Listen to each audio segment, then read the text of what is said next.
Good evening, everyone. Welcome to the New York Society Library. I'm Carolyn Waters, the head librarian.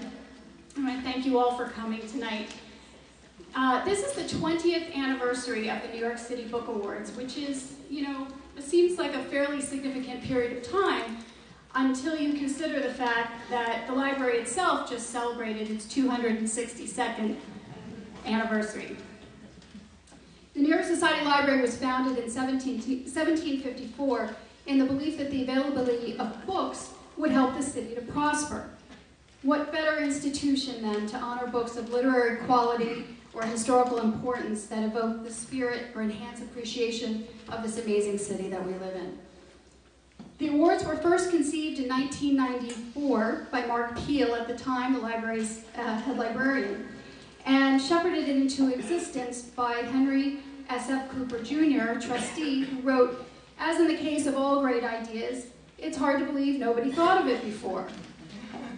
Kenneth T. Jackson's The Encyclopedia of New York City was awarded the first prize by an inaugural jury chaired by Christopher Gray, and which also included Jacques Barzun, Joan K. Davidson, who I believe is in the room today, Alfred Kazan, Elizabeth Barlow Rogers, and Wendy Wasserstein.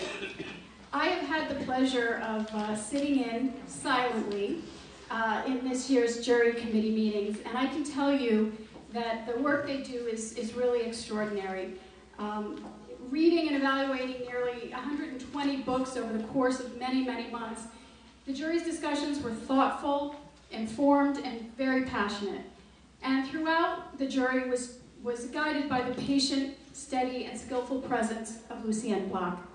Please join me in welcoming Lucienne, Chair of the New York City Book Awards jury.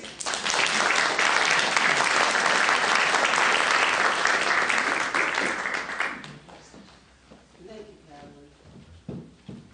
I welcome everyone who has come to celebrate the library's New York City Book Awards for 2015.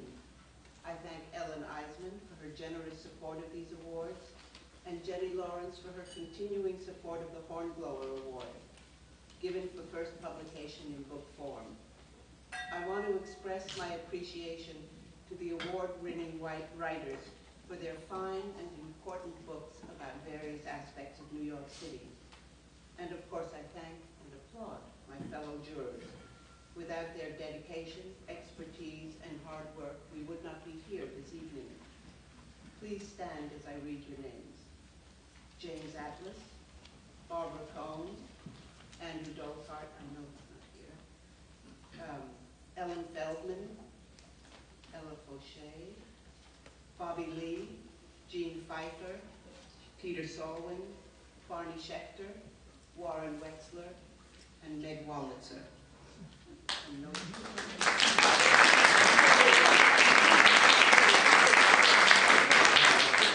I give special thanks to Sarah Holliday and Katie Frickus for their guidance and tireless help to the jury and to me.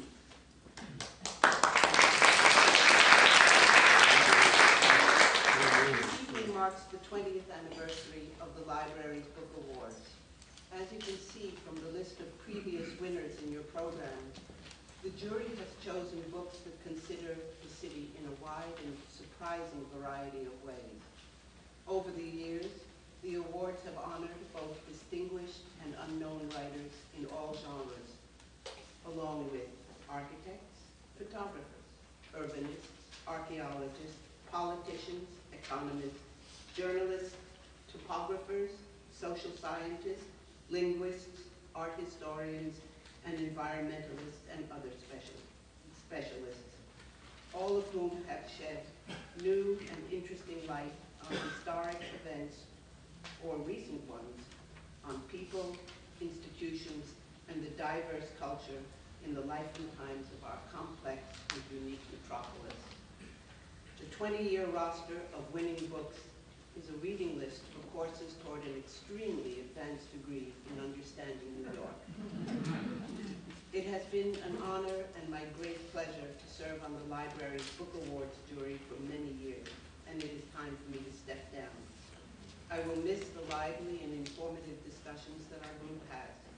I will even miss the boatload of reading that threatens to sink me at times. But I know that I leave the jury in the capable hands of its new chairperson. I would like to take this opportunity to announce that Warren Wexler will fill that seat, and to wish him as good a time as I had with and on the jury.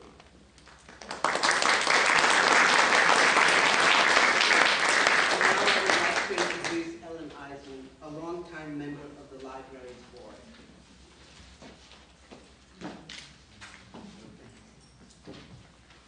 Thank you so much, Lucienne. As Lucienne said, I'm happily a longtime trustee of this library, member of the Authors Guild, and a longtime supporter, I guess it's been about now 6 years, of the New York City Book Awards. Each May at this event, I stand here and talk about what draws me to this special place and the significance in my eyes of celebrating books. I've spoken about the gutting of the publishing industry, the difficulty of a writing career for even the most distinguished author, and my respect for those who persevere to create original, important, uplifting works chosen as jury prize winners. In the past, I invoked the memory of my mother, who sent me to this library as a teenager to take out books that I couldn't find at school, and my bibliophile friend Peter Berry, a classic scholar and library aficionado who felt especially at home here. Today, I'd like to simply dwell on the notion of gratitude. How lucky are we to have such a fine library with 300,000 books on offer, not just a lending operation, but a community for readers and for writers and a cultural resource for this neighborhood and for the city at large. How lucky too are we to be able to enjoy the luxury of reading in a world where books, for the most part, are not found in households and where global illiteracy hovers around 10% for men and 20% for women. How lucky are we, a small, energetic band with education, leisure, and an inclination to vet authors while simultaneously marking the many facets of our city. At a time when the future of libraries is unclear, we can take comfort in the 2.5-century history of this institution and its commitment to relevance and to meeting the needs of members in the decades ahead. The jury awards exemplify how this library recognizes what is new and what is worthy. I myself am grateful to have the chance to lend a hand in enabling these meaningful awards. Thank you so much for coming.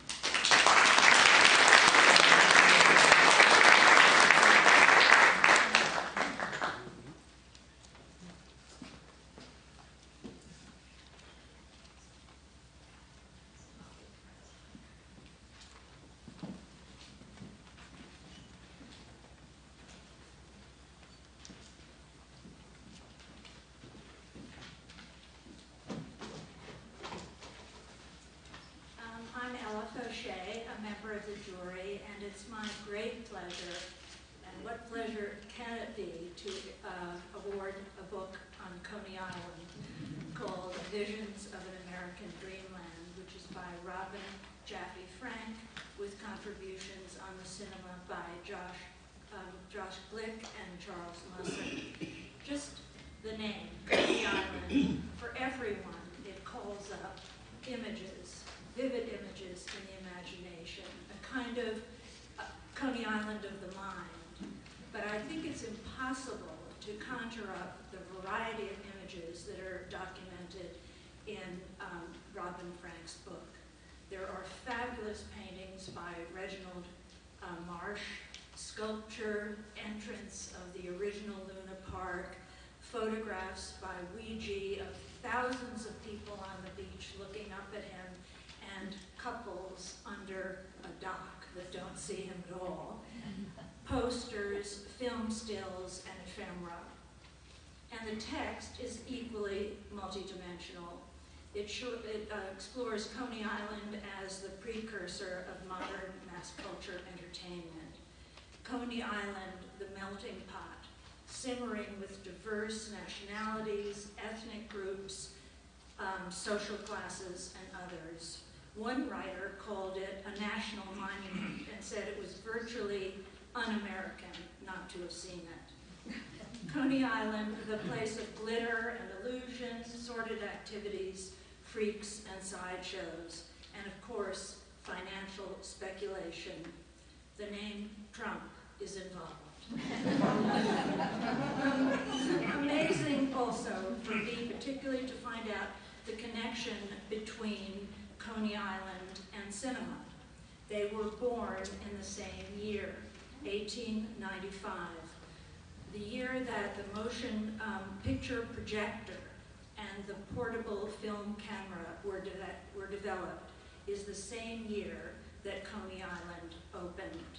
And just as soon as they were developed, a film crew immediately raced out to Coney Island to film its new attraction, the Action Ride, which was called Shoot the Chute, and that is S-H-O-O-T and then C-H-U-T-E. And what it was boats appearing to cascade over a waterfall and carrying adventure seekers in it. But it was really affixed to a track under the water. And in other words, the motion picture was capturing fun in motion, really an illusion of an illusion. Coney Island, Visions of the American Dreamland, is a book that manages to capture in its pages the city of fun, as the amusement park was often called. And the book itself is an awful lot of fun, too. So please, Robin, come up and receive the award.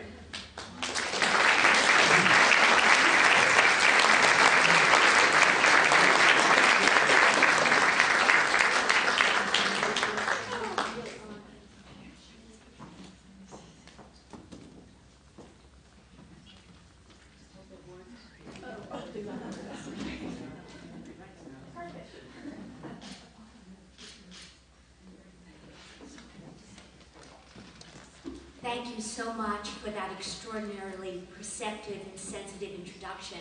I am so thrilled and honored to accept this award from the illustrious New York Library Society.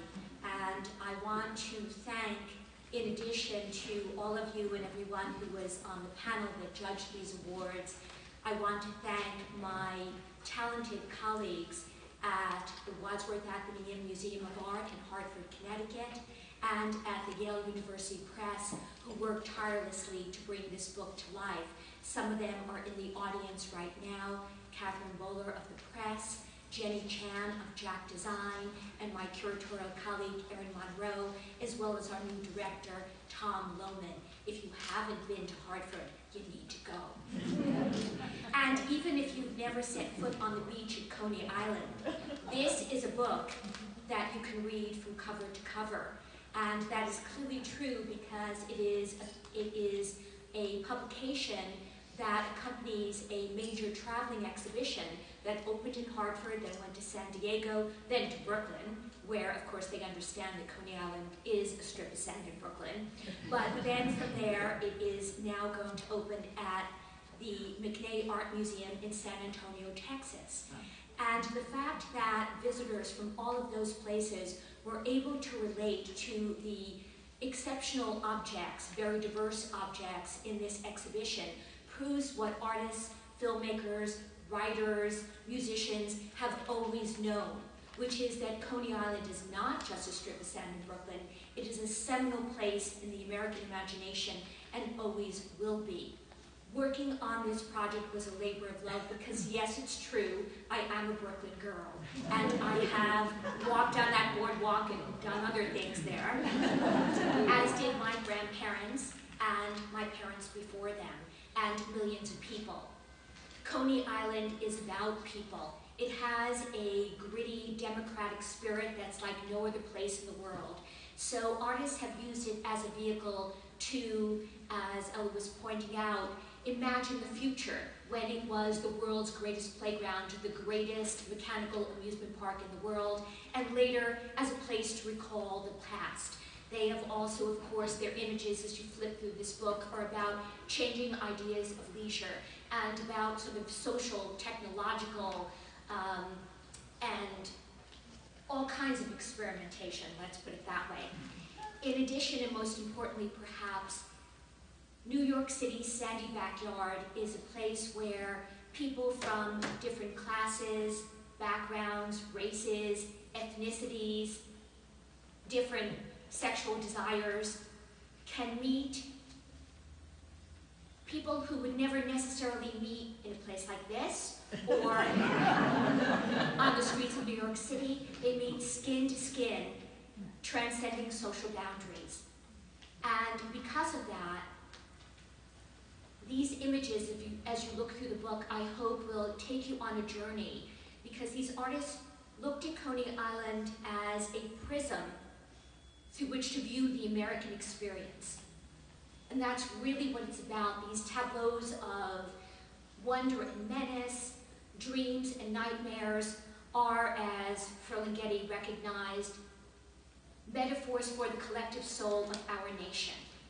And I hope that readers who get lost in this book will, through artists' eyes, think about the future of Coney Island and of places like that, that really are so essential to understanding who we are as a people. Thank you so much for this recognition. I thank you from the bottom of my heart on behalf of the Wadsworth Atheneum and Yale Press.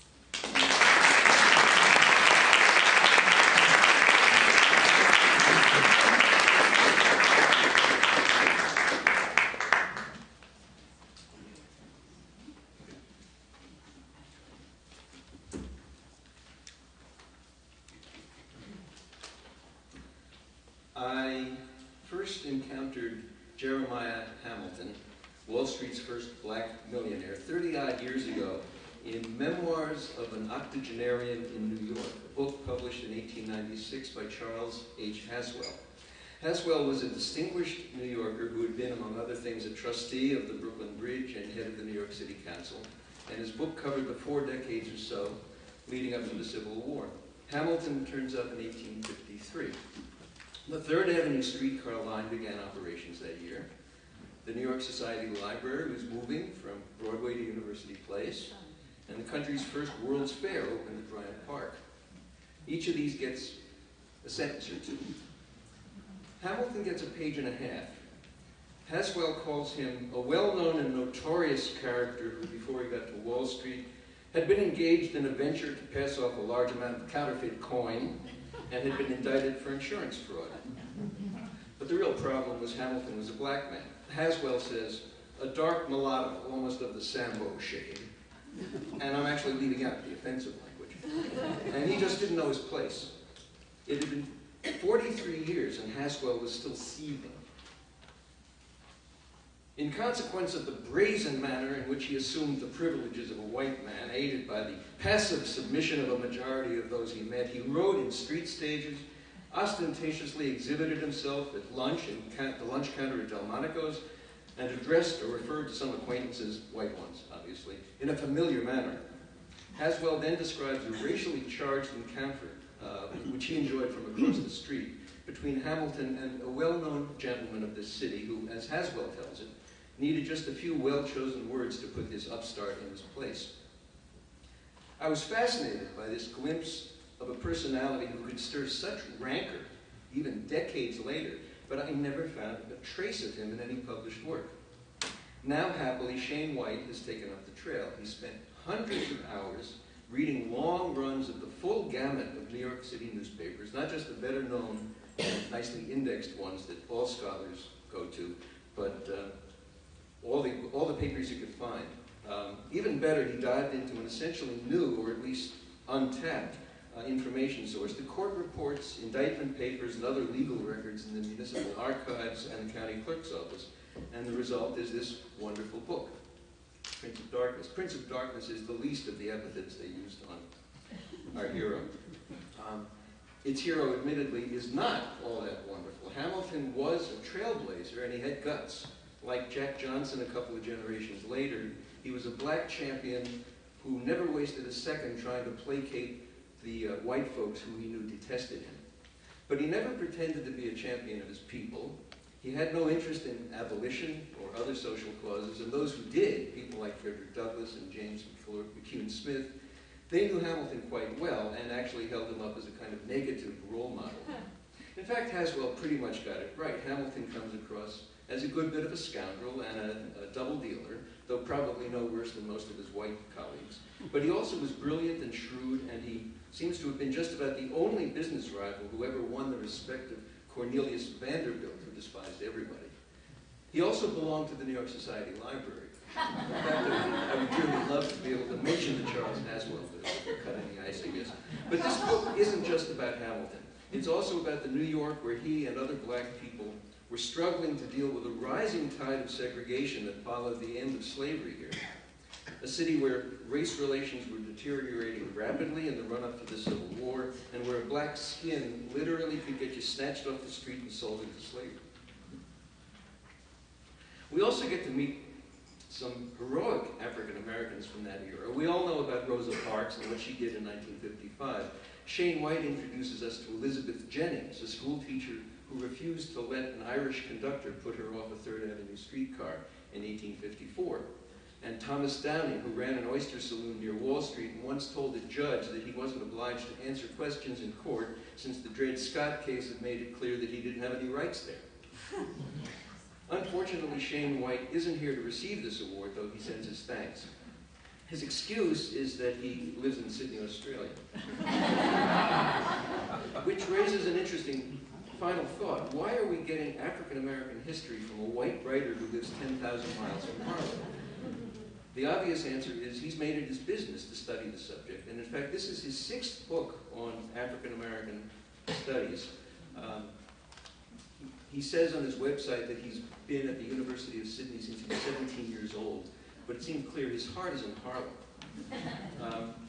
It may also be that precisely because he's not an American, and his vantage point is literally half a world away, that this material struck him with particular force and freshness, qualities that happily found their way into his narrative. So, for opening new windows onto the city's past, and for casting new and provocative light on what we thought was a familiar era in our history, I'm happy to say that we're going to be sending a New York City Book Award to Shane White.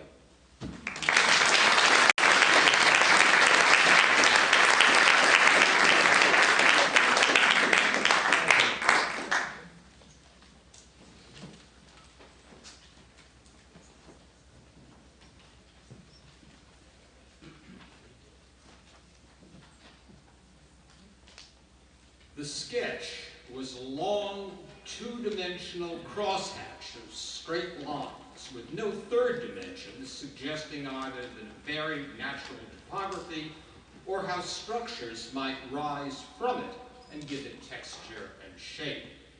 So writes Gerard Capel. At some undetermined time, he goes on, enough of it would be built for people to begin to see a grid and understand that it would not stop until it had conquered Manhattan. The author's book, City on a Grid, How New York Became New York, reveals how the borough's layout of rectangular blocks and boulevards affected our town's destiny. Ordained in 1811 by 3 eminent commissioners, Simeon DeWitt, Gouverneur Morris, and John Rutherford, the grid plan had decisive consequences. It shaped development, sparked real estate speculation, and transformed city government from landowner to realty tax collector. The grid also gave birth to a municipal bureaucracy. Making underground connections with the Croton Reservoir system required civil servants to protect the orderly street network above. Government's acquisition of private property to keep the grid marching north yielded constitutional principles for takings of land. And the grid's imposition leveled or rounded off most of Manhattan's hills, creating a borough with fewer peaks and valleys, bringing New Yorkers together literally on more equal footing. Yet another manifestation of the city's growing middle class. With historical precision and a stylish, absorbing narrative, the author puts the grid center stage in several fascinating episodes. railroads seeking rights of way through the heart of Manhattan, for example, and campaigns for more curved streets, diagonal avenues. Inevitably, he cites some strong opinions about the grid from acute, demanding observers. Henry James, Frederick Law Olmsted, Thomas Edison, Louis Mumford, Edmund Wilson, and Jean-Paul Sartre are among those who weigh in. By showing us how Manhattan's streetscape came to be and how it might have turned out otherwise, City on a Grid makes us see so much more about New York with greater clarity, earning its author, Gerard Capel, our commendation.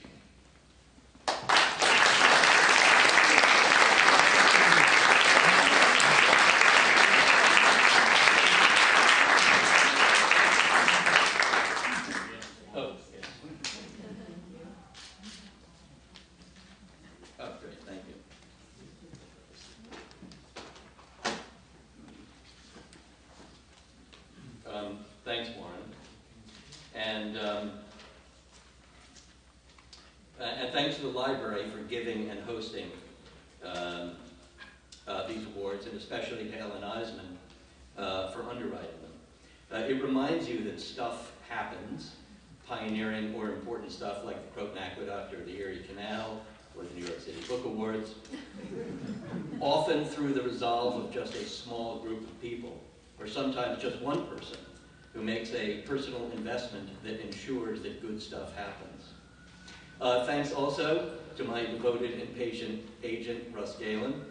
I threw Russ a bunch of pitches for this book that before he liked my stuff well enough to show it to editors. Bob Pidgeon, classical scholar, scrupulous and inspired editor, who took my Erie Canal book from Russ, snapped up Grid quickly. Thanks, Bob. We're doing more books together, we hope. Thanks also to Da Capo publicity head and human dynamo Lissa Warren, who's home near Boston at this hour, working her Twitter, cranked on cranberry and seltzer. My wife, a former publicist herself, of course, not only read and commented on much that went into this book, vetting my shower inspirations and late-night imaginings, but also approved, grudgingly at times, how great a job Lissa had done and was doing. And finally, Da Capo marketing maven Sean Mayer, who nurtured me into the Twitter sphere. I did dawdle for a bit until the book was actually published, and I can now claim 96 followers. At Copel G. Okay. The great thing about writing history is that people you write about are generally in no position to raise objections. And when you write the first narrative history of a particular thing, even the living don't have much on which to base objections. City on a Grid takes a decidedly different position from the one staked out several years ago by the popular and quite brilliant bicentennial exhibit on the grid at the Museum of the City of New York, and the excellent and beautifully produced companion catalog, to which I contributed, that followed it.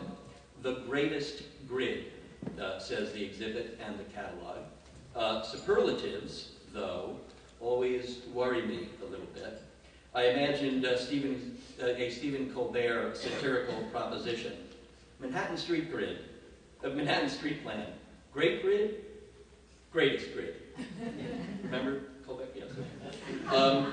As my own research into its origins and effects started suggesting something less than greatness, and possibly not even goodness, I wondered about that daunting superlative, greatest grid.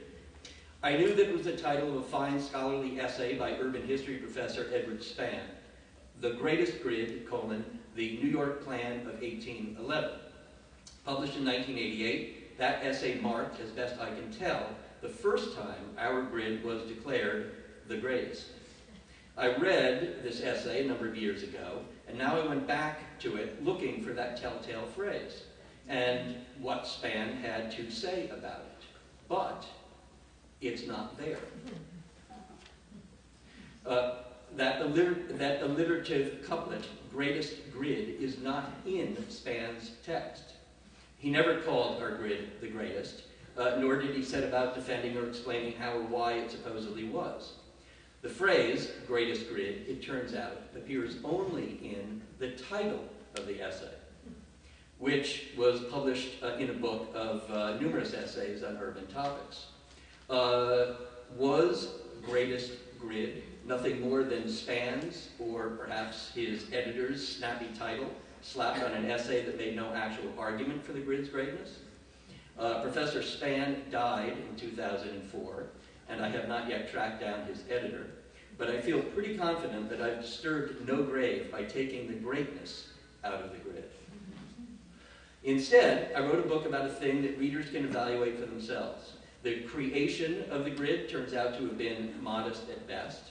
The creators more unfocused than inspired, and its users have had a seriously congested life ever since. It is then simply the plan we've got, the first and only street plan for the bulk of Manhattan Island, until and if we choose or need to make another. Until then, we might as well celebrate its remarkable linear right-angular power, query what could have been, and conjure what might come next. I once wrote in a book review of Unearthing Gotham, a winner here 14 years ago, that New York is a city that eats its history. In the intervening years, the appetite has been suppressed a bit on the ground, but developers have simply adjusted their feeding habits to space with less evident history and looser boundaries, the air, where the newest generation of buildings, many of them empty condo stacks, are now reaching recently unimaginable heights. As Adam Gopnik wrote in The New Yorker, as he artfully classified these buildings in The New Yorker, quote, oligarchs' erections. It's in the October 5th issue. Good one. Still, whether venerable four-story brownstone or speculative cloud scraper, practically every Manhattan building is alike in one essential way. Short or tall, squat or skinny, it emerges from a rectangular ground lot. All the creatures of the grid.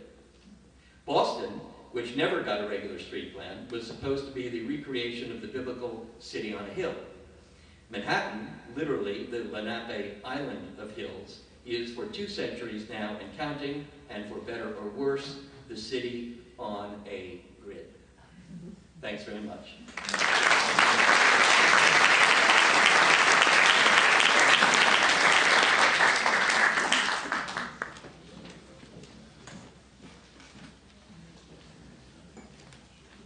Hello. I am here to present the award to One Righteous Man, Samuel Battle, and the Shattering of the Color Line in New York by Arthur Brown. This is a wonderful book I highly recommend. But I will start by saying that One Righteous Man is a very difficult book to read. It is difficult because it lays bare the deeply ingrained racism and prejudice that were endemic in New York City and our entire country in the early 20th century.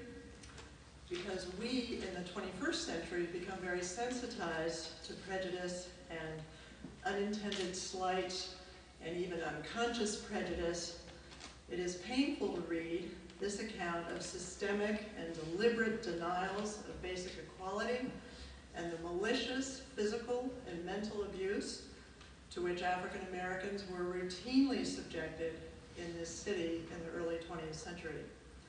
However, in this context, the true story of Samuel Battle is truly gratifying.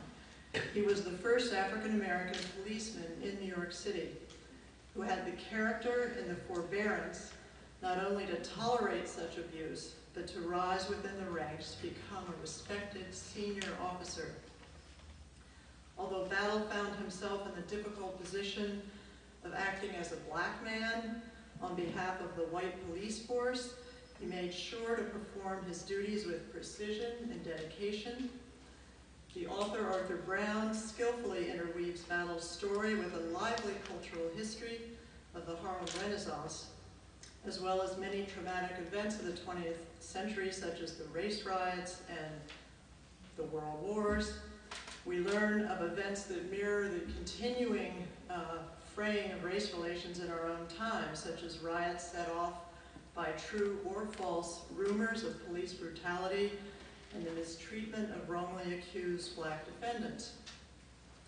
Brown also describes how Battle's career intersected with an amazing array of better-known historical figures, such as the champion boxer Joe Louis, the Olympic runner Jesse Owens, and the tap dancer Bojangles Robinson.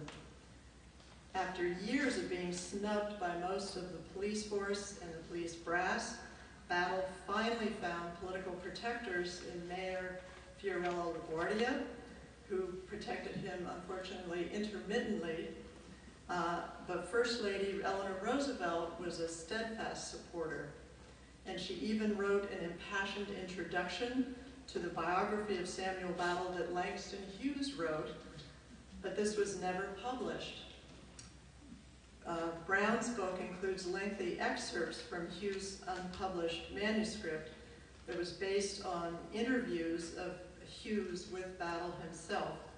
So we are lucky that Mr. Brown resurrected this impressive story and expanded this narrative and quotes from it in great detail about this pioneer who might otherwise have been lost to history. So I wanted to just finish by reading an excerpt of Eleanor Roosevelt's introduction to Langston Hughes' book, which never got published and which serves as an introduction to this book. She says, "This is a record of a man's life, and as he tells it, you not only see one life, but you see the struggles and the victories and the defeats of a whole group of U.S. citizens. What courage it took, what remarkable stamina to be the first colored policeman in New York City. There were qualities of mind and heart and body that were purely personal, but above everything else, there was the realization that he was fighting not for himself, but for his people. That comes out in the pride when each first is won." And then she ends by saying, "Congratulations on a life well lived." And she really became a personal friend of his. So I'd like to present this award to Arthur Brown.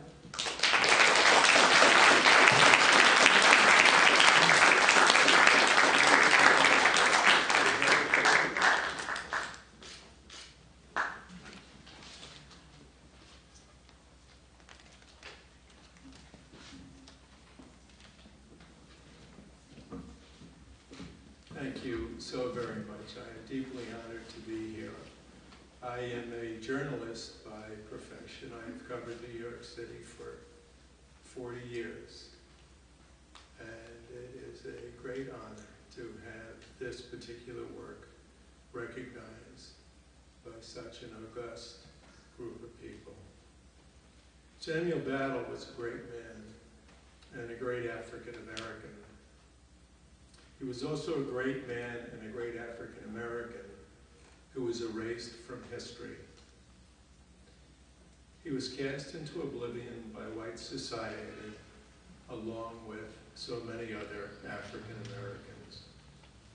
Samuel Jesse Battle was the son of former slaves. He was born in 1883 in New Bern, North Carolina. He was 16.5 pounds at birth. And he would later say, "As a result, I guess I've always wanted to be large, and I have been large." In fact, later in life, his size, 6'2" and 240 pounds, would be crucial to his success as a cop. Sam Battle loved his mother. For all his life, no son could love a mother more. She tended to the sprawling family, singing hymns as she hung the laundry. Sam Battle's father was a brick mason who had bought freedom, no small feat. His father was also a minister in the African Methodist Episcopal Zion Church, and he instilled Christianity deeply in his son. As much as Battle relied on his physical power, he would draw even more strength from his faith. And so I found it fitting to draw the title of one righteous man from Psalm 106. Blessed are they who observe justice, who do righteousness at all times. With only an 8th grade education, Battle became New York City's first American cop in 1911, first black sergeant in 1926, first black lieutenant in 1935, and in 1941, New York City's first black parole commissioner, filling a seat that had been held by Lou Gehrig. Battle also became an aide to Mayor LaGuardia and friend of First Lady Eleanor Roosevelt. Now, how do I know the intimate things that I know about Samuel Battle?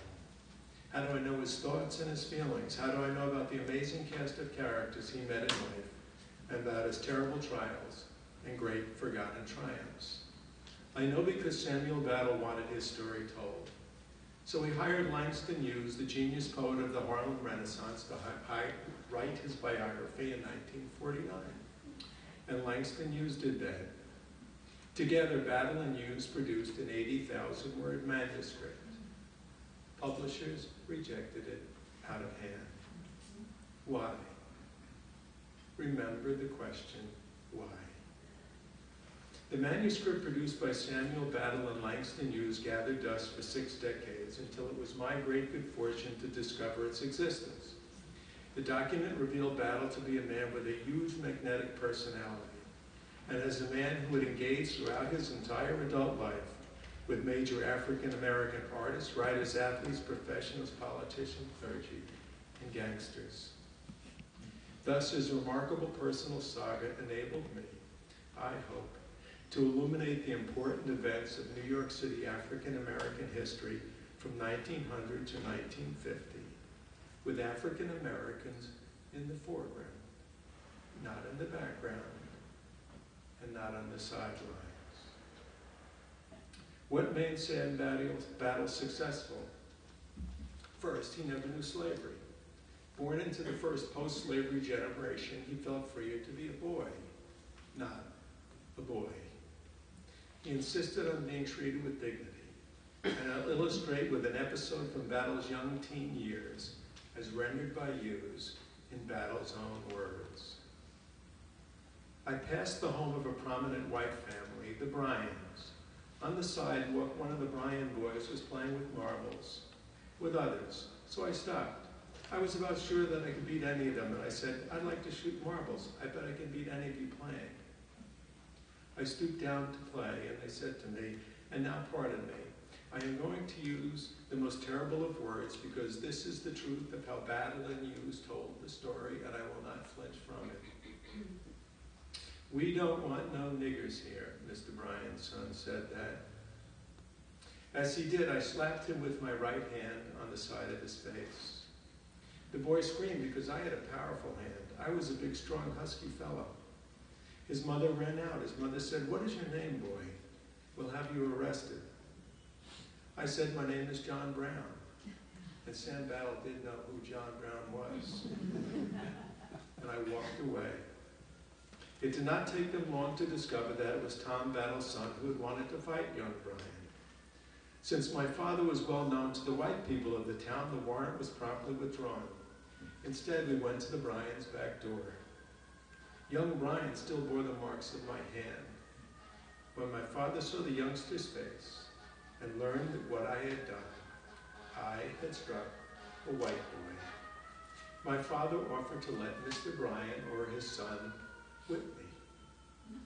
Before either of them could answer, I said to my father, I will die first. I will let you whip me, but not anyone else on earth. No one said a word, so I repeated, you can whip me, but nobody else. Seeing that I meant what I said, my father whipped me. I was flogged severely there in the yard. This the white family accepted as satisfactory. I took my father's punishment and did not shed a tear. Nothing in the world could have made me cry. Sam Battle struck out from New Bern on his own at the age of 16 at the opening of the 20th century. Well before the start of the Great Migration, he headed north because he felt the North offered greater opportunities. Two of his mother's cousins lived in Brooklyn, where they operated a horse-drawn trucking business. They visited New Bern and became bright, shining figures to young Battle. He told Hughes, "When I first saw those wonderful relatives of my mother's, I began to long for the day when I might go north to call on them and to live as they did." His travels eventually brought Battle to New York City, where opportunities for African Americans at the turn of the 20th century were extremely limited.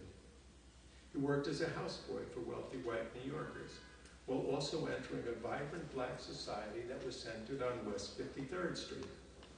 As he would throughout his life, he engaged there with leading African American writers, entertainers, sports figures, and the like. Among those he met was Arthur Schomburg, the great bibliophile who preserved African American literature. Schomburg advised young Battle to read, and read some more. Battle did as Schomburg instructed. Highly intelligent, another key to Battle's success. He became a remarkably self-educated man. Battle took a step up the ladder by taking a job as a red cap at the old Grand Central Depot. And he got to know the men and luminaries who passed through the station. Twice he carried the bags of Jack Johnson, the black heavyweight boxing champion who had stunned and outraged white America by winning the crown. He learned about Italian food from Enrico Caruso, had a bit part in a Broadway musical, and greeted Teddy Roosevelt, a man he adored, for hosting Booker T. Washington at dinner in the White House. After 6 years as a red cap, Battle set his mind on breaking the police department's color line. Looking back, he cast the decision merely as one of economics. Married and the father of a young son, he saw no future in toting luggage. But there was likely more to it than financial security. This was around 1910. The NAACP was being founded, and Battle became a life member. There were calls for African Americans to take the police civil service test, and Battle began the fight of his life. When the test school denied him entry, Battle studied on his own. After he aced the exam, the police surgeon claimed Battle had a heart murmur. Battle got a white physician, and it had to be a white physician to certify to his health. When finally the police commissioner had no choice but to appoint Battle, cops subjected him to 2 years of silence. Someone left a note with a bullet hole warning him to quit. They sent a white woman to entrap Battle into a sexual liaison, knowing that a black man caught in such a relationship was doomed. They put him on display on the street like a carnival act. Tour buses brought gawkers to stare at the colored cop. And they made him sleep hard. This was before 911 and before cars. Cops slept in station house dormitories to be on emergency reserve. Battle's fellow officers moved his bed to a room where they stored the American flag. Here's how he remembered the experience. Sometimes lying on my cot in the silence, I would wonder how it was that many of the patrolmen in my precinct, who did not yet speak English well, had no such difficulties in getting on the force's eye a Negro American experience. Native-born and foreign-born whites on the police force united in looking past me, as though I were not a human being. In the loft, in the dark, with the stars and stripes, I wondered why. At that, Battle was embarked on a 3-decade fight to overcome, to prove that he was not only equal to white cops, but that he was better than they were. He studied for the sergeant's exam in the flag loft, telling himself that these men who would not speak with him today as an equal would answer to him tomorrow as a superior. Eventually, he rose. He plunged into the swirling corruption of the Roaring '20s and was banished to Canarsie by a corrupt police commissioner. He built a mutually beneficial, if sometimes cynical, relationship with LaGuardia, who held Battle up to black New Yorkers as a personification of mayoral good faith, while Battle took full advantage of his position as an African-American symbol. Never was he more useful to LaGuardia than during black rioting in 1935 and 1943. Meanwhile, Battle thrilled to the rise of Harlem during the Renaissance and watched the evolution of the ghetto and the devastation of the Depression. He made sensational arrests, and he headed the NYPD's first SWAT team. He guided an equally tough and smart protege through an even tougher fight to integrate the fire department. He mentored young Sugar Ray Robinson. He suffered the joys and pains of being a hero to many African Americans and at times being seen as part of a corrupt, racist police force by many others. When the race was run, when Battle was retired and passing lazy afternoons with Jackie Robinson, he hired youths. All to no avail. Publishers were not interested. Why? Remember the question, why? 6 years later, Samuel Battle fell ill with leukemia. By then, the NYPD had 1,200 African American cops. He summoned to his bedside 5 nephews. His last words to them were, "The torch has been passed." Ever optimistic, he expected progress. Quote, "Not just for the Negro's sake, but for the sake of my country, I look forward to the day when all of us would do unto others as we would have others do unto us," he wrote to close his book. On August 7, 1966, Samuel Jesse Battle died at the age of 83, a man who had bent the long moral arc as far as he could, and then was erased from memory. So why did publishers reject his autobiography? In truth, Hughes was not particularly interested in the project. The narrative was not particularly compelling. But editors could have made it compelling. None chose to. And the reason, I believe, is clear. Racism. Because for most of U.S. history, until the Civil Rights Movement, mainstream publishers wanted nothing to do with African American life stories. After publication of One Righteous Man, I explored the industry's record of producing African American biographies. My discoveries were appalling. It was not until 1968 that the celebrated firm of Simon & Schuster produced its first African American biography. And it was only a children's book about Harriet Tubman. Across 7 decades, the count for Random House was just 5 books. For Holt, Reinhardt, and Winston, 3 books. And for Scribner's, merely 2. Every mainstream publisher was equally guilty. During the half century from 1900 to 1950, they offered a total of just 48 black life stories, an average of less than 1 a year, with no new books in 22 of the 50 years. Meanwhile, behind a virtually impenetrable barrier, African Americans ached to have their stories told. As happened to Samuel Battle, so many were erased from history, the saintly and the sinners, because white Americans were hostile to African American life stories that necessarily indicted white racism. But those black lives did matter. Think just of the young readers who learn about the world through bookstores, books, who aspire, who read role models. Black and white, they had infinitesimal access to books about African American sports heroes, entertainers, or adventurers. And forget about civil rights crusaders. You heard about Elizabeth Jennings.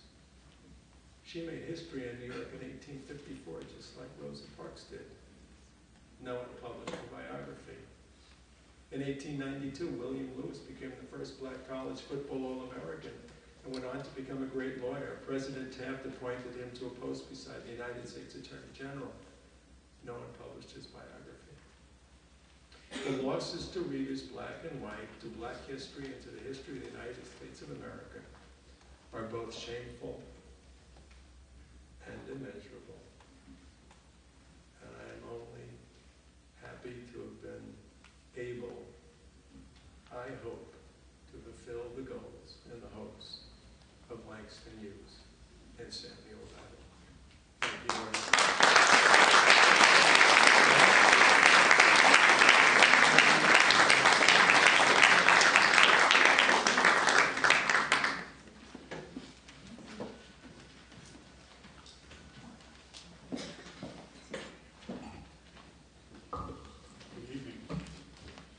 I'm honored and delighted to present this year's Hornblower Award for first book to Tom Glynn for Reading Publics, New York City's Public Libraries, 1754 to 1911. The rigorous work of scholarship, Reading Publics is sharply focused and thoroughly researched. It's also engagingly written and provides ample historical context for the general reader. But the book does much more. As the title suggests, this is a book about people and about ideas, about the body politic and the role of libraries in American society. Because libraries provide an essential service, Glynn shows, the story of their evolution and of the changing constituencies they serve is inseparable from the larger question of what constitutes the common good and who should define it. Beginning in the mid-18th century with the founding of the New York Society Library, and continuing through the 19th century, Glynn tells the stories of the New York Historical Society, the Mercantile Library, and other subscription libraries and research libraries, along with the New York's various free circulating libraries and the modern library movement, culminating with the establishment of the New York Public Library in 1895. Examining the contemporary debates over who should have access to the libraries and what is proper for them to read, Glynn's book is a poignant and profound exploration of what is lost and what is gained as New York City grows from a colonial seaport town into a colossus of industrial capitalism. Through the stories of the libraries, we see the communal values of the early republic clash with economic liberalism and individualism. Intimate associations give way to anonymity, commercialism. But I'm happy to report, and I don't think I'll spoil anything by telling you that the book has a happy ending. Ultimately, in the complex and contested merger of the Astor, Lenox, and Tilden Foundations to create the New York Public Library, unvarnished greed is overcome by an expansive vision of the common good of democratic society. For anyone who loves books and loves New York City, Reading Publics is an essential piece of our education. So please join me in congratulating Tom Glynn.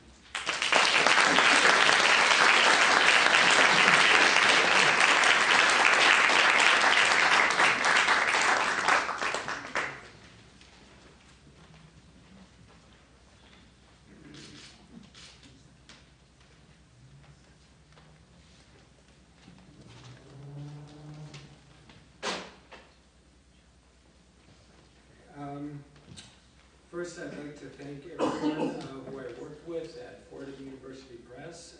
They were extremely generous, especially in regards to the illustrations in my book. All of my notes were included, my complete bibliography. Academic presses are sort of getting stingier and stingier in that respect. I was very honored that they included everything for me. More generally, the Empire State Edition, which is in print at Fordham University Press, aims to make scholarship on New York accessible to the general reading public. I think that's very commendable, and I was very honored that they published my book. Secondly, I'd like to thank the Society Library.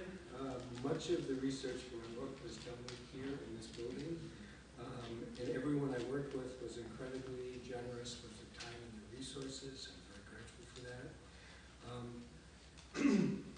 The library is a private organization, but it's recently played a very valuable public role in advancing scholarship especially in print culture and library history. As someone who studies not just the history of reading and the history of libraries, but public institutions and how we define the public good, I greatly appreciate that. And finally, I'd like to thank the awards committee. I am very deeply honored to receive the Hornblower Award. So thank you.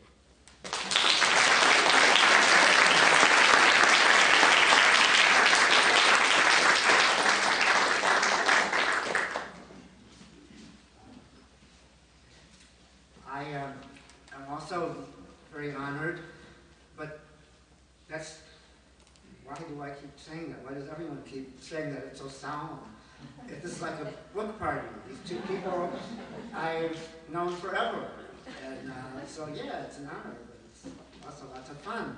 And the first thing that I had to deal with was how to address them. Now, Vivian Gornick is, to me, Vivian. I think that's fair. I've known her forever, since I first came to New York in the late 70s, and you've always been, I would say, a fixture, but that always reminds me of a faucet or something.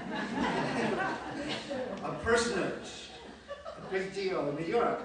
And Roger was a little tougher because, I mean, Roger, he is Roger Angel, the fabulous icon of American literary life, and especially of New York literary life. But when I went over to say hello before, he called me Jimmy. So he called me Jimmy. Maybe that's okay. I could call him Roger. And he's also always been incredibly nice to me. There's a legendary event episode that occurred in New York literary life in the 90s when a famous editor took Roger to lunch to courting his approval, and according to sources who were in the Royalton at that time, neither spoke for an hour and a half. This came to be known as the silent lunch. Did you ever hear about the silent lunch? He took me once to the coffee house, this adorable little club on 45th Street, and he talked. And I'm sure I talked more because I was 28 years old, beside myself with anxiety. But, so, it's not me who's made up this iconic figure idea, Bob, whether you are one. But Bobby Lee, who's on the committee, was saying one day during our deliberations, we should give an award to Vivian. She's an iconic figure. I thought, wow, that's cool. No, she said, I know an iconic figure. Actually, I know a few. Many of them are painting, but they're not. Anyway, if I can turn to my remarks. You have really been a voice in our heads for so long. It's not just being a writer, it's not just being a memoirist or an essayist or a writer of nonfiction. You write about, you, in a sense, are a metonymy for New York. I should note that both of you, John Updike, you ever remember that he said that people who lived in New York felt that everyone who didn't live in New York was kidding. I mean, I'm sure the two of you feel this way. Vivian has mostly written about New York, though she did write a book about going to Egypt in search of some guy. And Roger will go down to spring training once in a while. But otherwise, it's really New York. And when we think of these kind of quintessential experiences of New York, the Jewish immigrant families on the Lower East Side, or feminist criticism, or biographies of purposeful women in American history, or life in Greenwich Village in the 20s or 30s or every other decade since, she is the one that we really think of.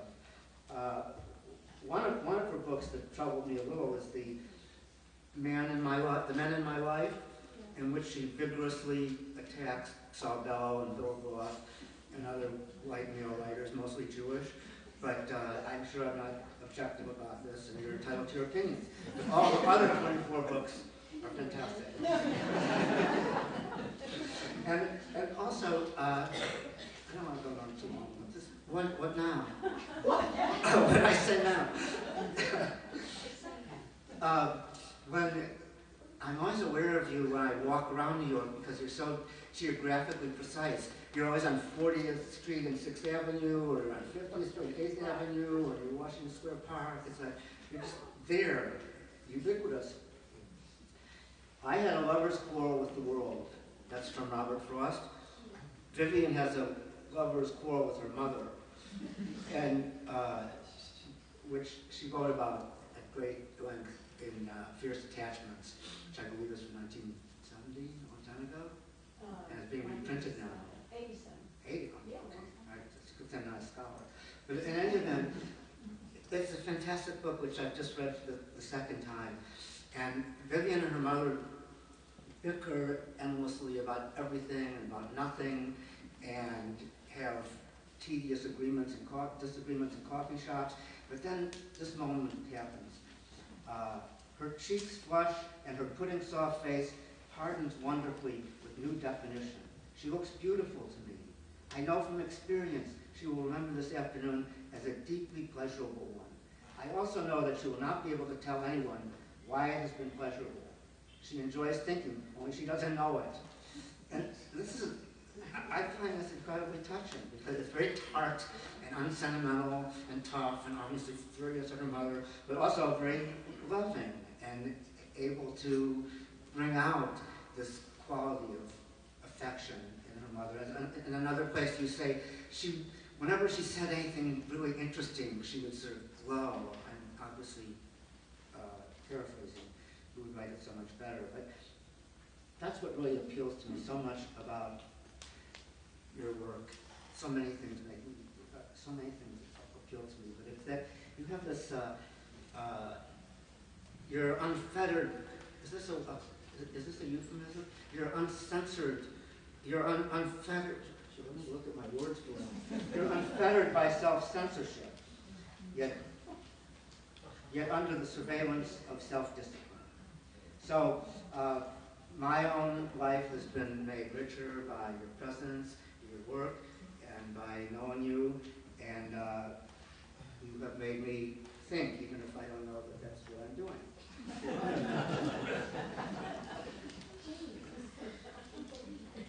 So, what do I do with this? Work it out.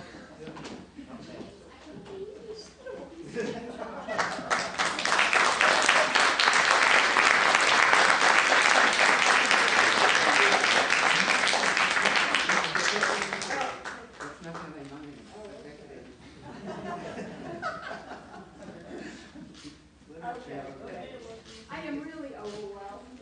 I didn't prepare anything. I am overwhelmed by that introduction, and I certainly never thought of myself as iconic or anything remotely like that. I'm going to speak to Tom Glynn's book, which I am thrilled that a book on the public libraries in New York has been written, because one of the seminal experiences in my own life was growing up in the Bronx in a working class immigrant neighborhood. We had everything we needed on a single street, right?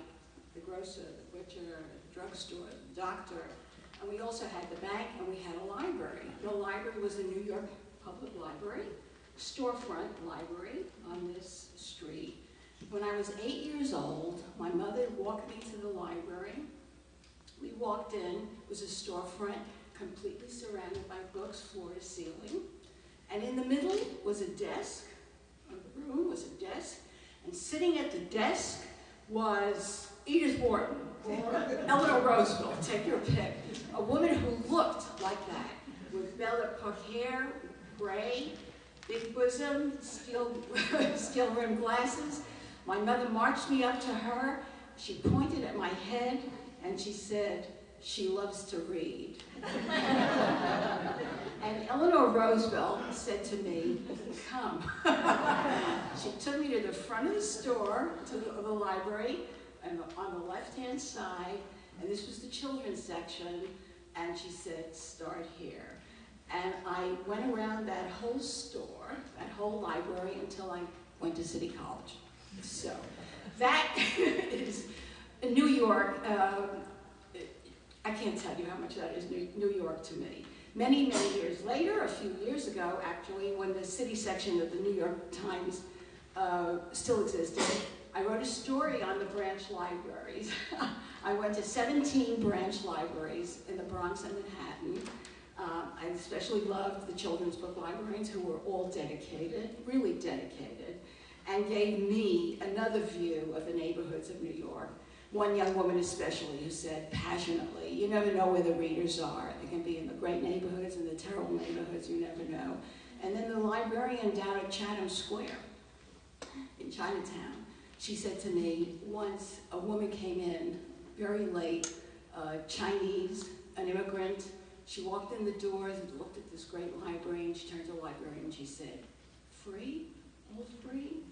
So I recovered my sense of New York as a child. Essentially, that story I just told you is how I've experienced the city my entire life. And what this book is about is me on the ground, on the street. I've never experienced New York in any other way. I experienced it as eye level. There was an English writer named Storm Jameson, a woman who grew up in Yorkshire in the middle of the late 19th century, in a windy, windswept small town on the upper northern coast of England. And she became a writer. She came down to London. She, in the course of her life, wrote 45 novels, became a passionate traveler, and what she loved above all were the cities of the world. And out of that beginning, never stopped being hungry for the world, she traveled everywhere. And it was only in New York City that she said what I coined, that she saw the world at eye level. It was only in New York that she wasn't preoccupied with architecture or even with public spaces, but the incredible feel of the crowds on the street. Now that is exactly how I've experienced New York my entire life. For me, it's just the stories. And the stories in this book, The Odd Woman in the City, have really began about 30 years ago. I've been writing little bits and pieces all my life, and going home and never knowing what to do with them. Many years ago, I thought I had it. I thought I had a structure for it. I was going to put down on the street a middle-aged, divorced feminist walking the streets of a great city. But somehow, I didn't know that woman well enough to make a narrative that went somewhere. And it was only years later, in the last few years, and it was only really through the good offices of two women who are in this room tonight, my editor Eileen Smith of Farrar Straus and my agent Charlotte Sheedy. Because of those two women, this book got written, and I thank you very much for acknowledging it.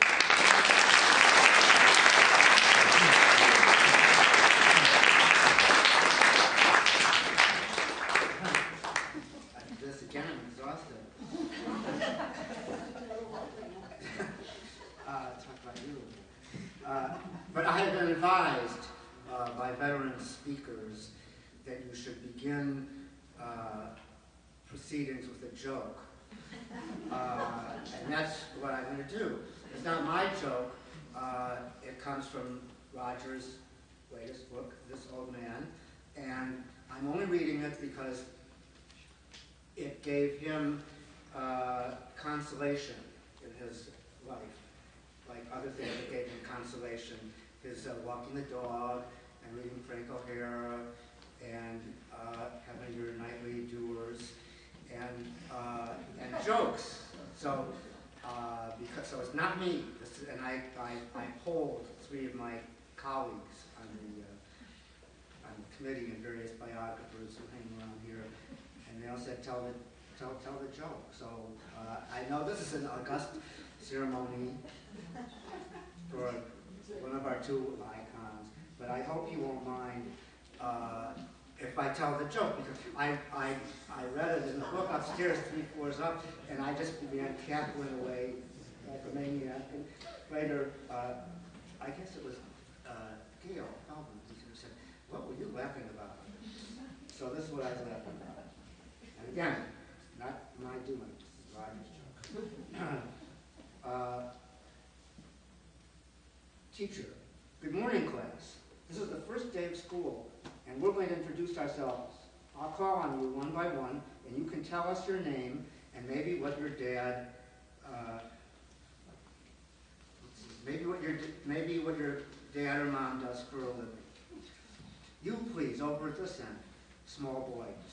My name is Irving, and my dad is a mechanic. Teacher, a mechanic. Thank you, Irving. Next, small girl. My name is Emma, and my mom is a lawyer. Teacher, how nice for you, Emma. Next. Second small boy. My name is Luke, and my dad is Deb. Oh, that's sad, Luke. Could you tell us what your dad did before he died? Now remember, this is in the book. This is like some friar's roast here. Luke, we're so very sad. Do you think you could tell us what your dad did before he died? Luke seizes his throat. He went,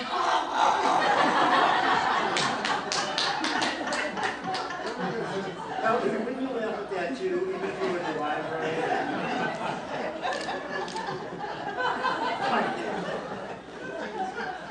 Now, we can get to the heart of the matter. Roger can't write a bad sentence, a bad paragraph, a bad essay, a bad letter.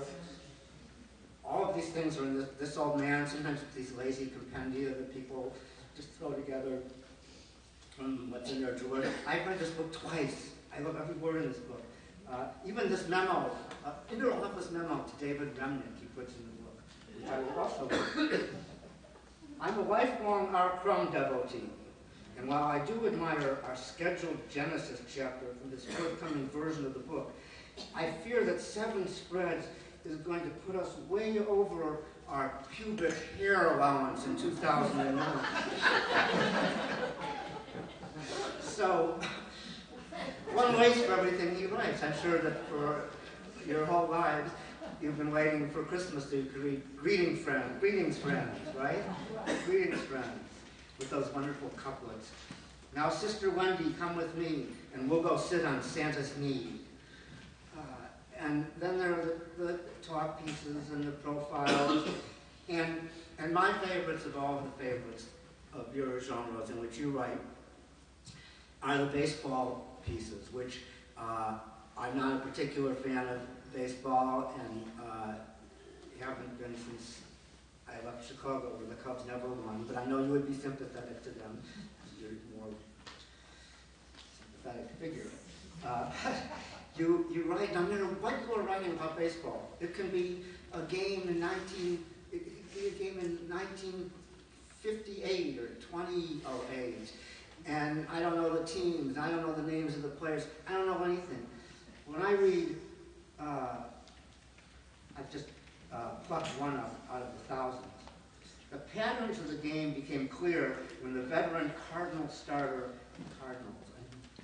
Adam Wainwright, could only smile wanly after allowing a feeble pop by Stephen Drew to drop like a thrombosed dove at his feet. Like a thrombosed dove. Can you believe that? Anyway, it's great to have you here in this sense and in a global sense, Roger. Thank you very much.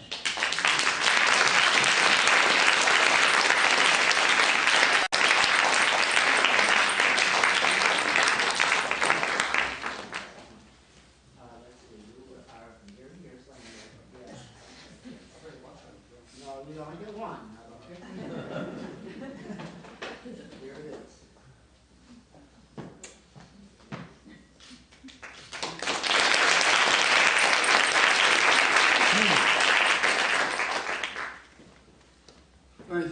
much. I want to really congratulate all the winners of the awards here.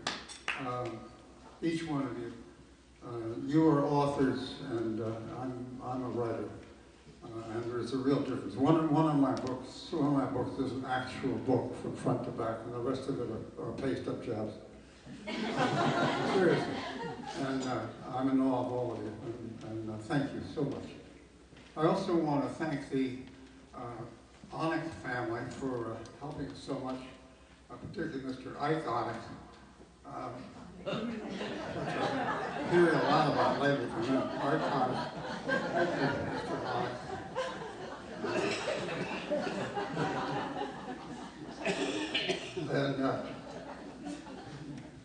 And Jim made a reference to a dinner at the lunch at the Royalton between me and a famous publisher. It wasn't a famous publisher, it was our new editor, Tina Brown, and she had just arrived. And I'd been at the New Yorker forever, and she thought that she should take me to her regular lunch place, and we could see us together, and we could chat. And what you don't know about me is that I'm a little shy at first meetings, and I have no small talk. And Tina is full of small talk, but didn't know anything about baseball. And not much about the New Yorker, so that was that silence. There was other people I could see looking and say, what's wrong? They couldn't figure out who was stiffing who. We got along great after that.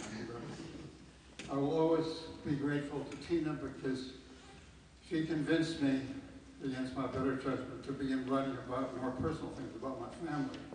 She pushed me and pushed me. And I've done a lot of that more recently, and I'm in her debt. And I'm also in the debt of every single New Yorker editor, starting with Howard Ross. I want to pause here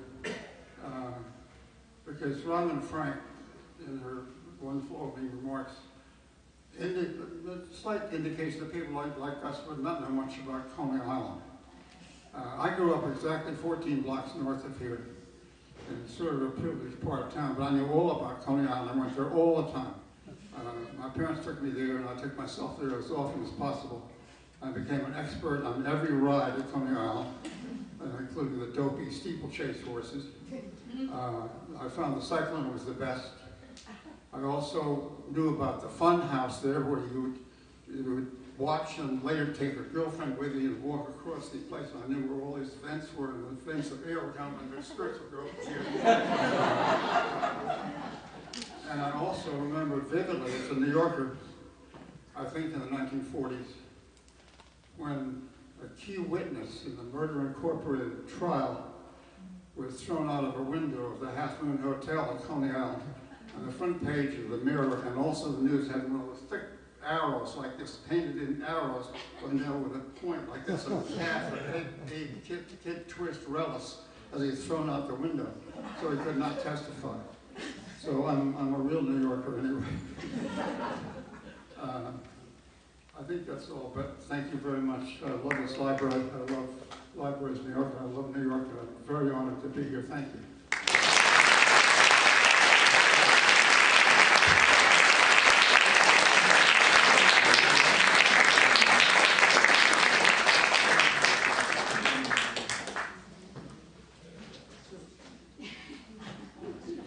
I want to thank all of you for coming tonight, and let's give a big round of applause to all the winners tonight.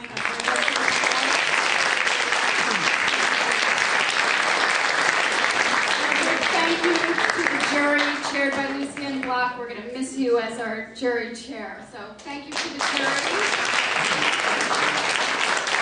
And I'd just like to tell you to please have some refreshments, buy some books. I'm sure the writers would love to sign the books for you, and please enjoy the rest of the evening. Thank you for coming.